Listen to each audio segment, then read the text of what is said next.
Sailors once spoke of an island that only appeared between storms, a stretch of land floating like a ghost on the horizon, visible for days, then erased overnight by violent cyclones.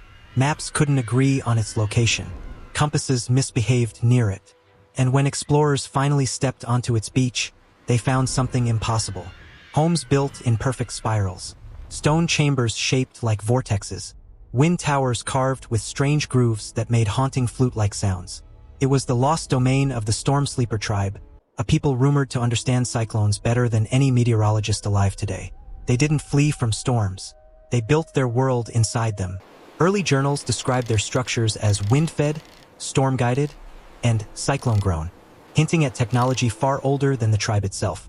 According to local legend, the Stormsleepers believed cyclones were living spirits, guardians that demanded harmony, not fear. But the strangest mystery wasn't how they lived. It was how they disappeared. One year, a series of cyclones tore across the ocean. When ships returned after the weather calmed, the island was empty. Not destroyed, not abandoned, just silent. Food still sat in clay bowls. Fires burned down to embers. Wind towers hummed quietly, catching the lingering breeze. But every single person was missing. No bodies, no clues, no signs of evacuation. And most disturbing of all, the spiral pathways were rearranged, as if the storm itself had walked through the city and changed the design. Scientists studying the region now believe the tribe may have discovered something extraordinary. A way to read storms, or possibly a way to enter them. Because the last written message found carved into stone read, "When the sky opens, we follow."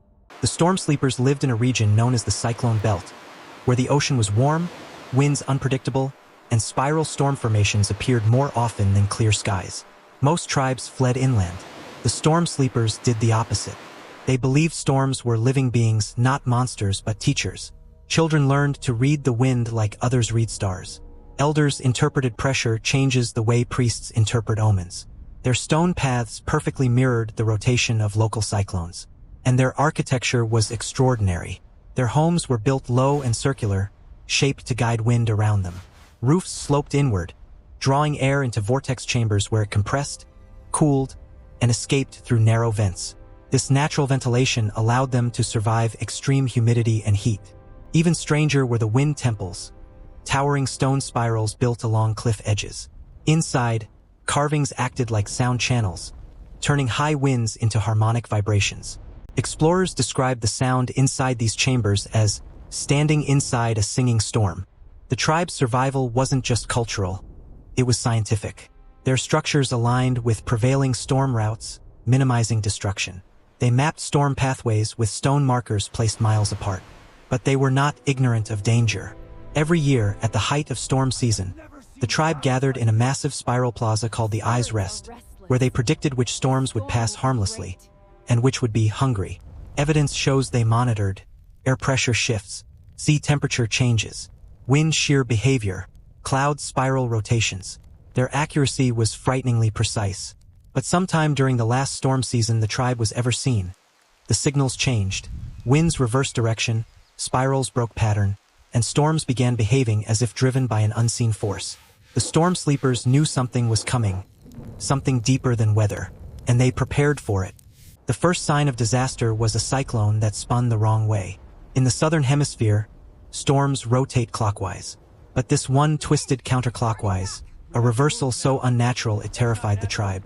The Stormsleepers interpreted this as a warning. The sky has opened. Storms began arriving in rapid succession. One cyclone would pass, and before the waters settled, another would form in its wake. This was unheard of. Even today, back-to-back cyclones are rare.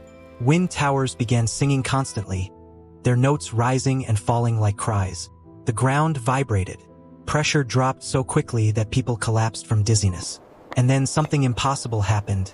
For a few minutes each night, a perfect circle of calm air formed in the middle of the village. A silent sphere where dust floated motionless, and sound grew thin. Explorers later described similar phenomena called mini-atmospheric eyes, but none as stable as what the tribe witnessed. The Stormsleepers interpreted this calm as an invitation. Path, a doorway. They performed rituals inside the calm sphere, mapping it, measuring its diameter, even marking where winds seemed to disappear into thin air. They discovered that the calm space shifted gradually, as if following some hidden pattern. It grew larger each night. Its movement matched the pressure path of the reverse-spinning cyclone offshore. The tribe believed the storm wasn't approaching them. It was calling them. The last carving found on their island showed a spiral with arrows pointing inward, toward the eye of a cyclone. And the day before the tribe vanished, witnesses on a ship offshore saw something terrifying. A pillar of mist rising from the village straight into the sky. As storms multiplied, the tribe retreated into the spiral sanctuary, their most sacred structure. A massive circular chamber carved deep into a cliff. The chamber acted like an atmospheric resonator. When storms passed overhead, the walls vibrated with frequencies that matched the cyclone's hum. Inside, the tribe noticed something extraordinary. Every time a cyclone approached, the sanctuary's central chamber filled with a faint mist. Not smoke, not fog, but something denser, moving with purpose. The mist formed shapes, spirals, arrows, patterns of wind. It was as if the storm itself was speaking. Meanwhile, the sky outside turned violent. Lightning spiraled instead of branching. Thunder sounded like deep groaning. Waves moved in sync with the shifting pressure fields.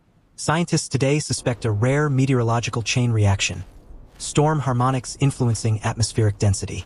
But the tribe believed something more profound. They believed the storm had opened a between place, a space formed in the moment between destruction and calm, a place where the wind went when it vanished, a path only storms could create. On the final night, the sanctuary recorded its strongest resonance. The walls glowed faintly from friction. The calm sphere appeared again, larger than ever. And for the first time, people inside it began to fade. Their bodies shimmered, edge blurred, like heat mirages, like they were stepping sideways out of the world. Those outside panicked. Those inside remained calm.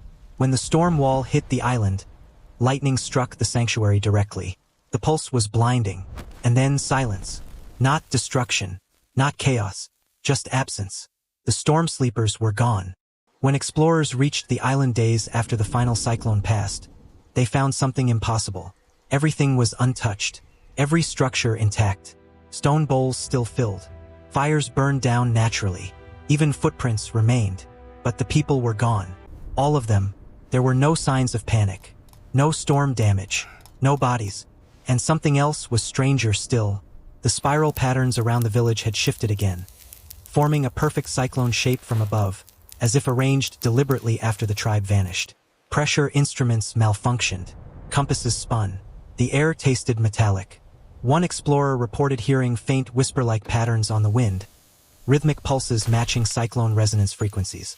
Another claimed to see silhouettes in the eye of a distant storm. Modern meteorologists now theorize that the storm sleepers may have discovered a microatmospheric phenomenon, a physical state where wind collapses into a stable zero-motion bubble, an impossible doorway formed by pressure, motion, and rotation. But a growing minority has another theory. The tribe didn't die. They didn't run. They transitioned into the storms, between layers of wind, into the atmospheric space where eyes form and vanish, a place no human has ever entered except them. Today, pilots flying near the cyclone belt report strange radio interference, faint voices in harmonic patterns, repeating the same tribal phrase found carved into stone. When the sky opens, we follow. Tell me, do you think the storm sleepers were taken by the storm, or do they now live inside the places where storms are born? Comment your theory, and subscribe for more ancient mysteries buried in the winds.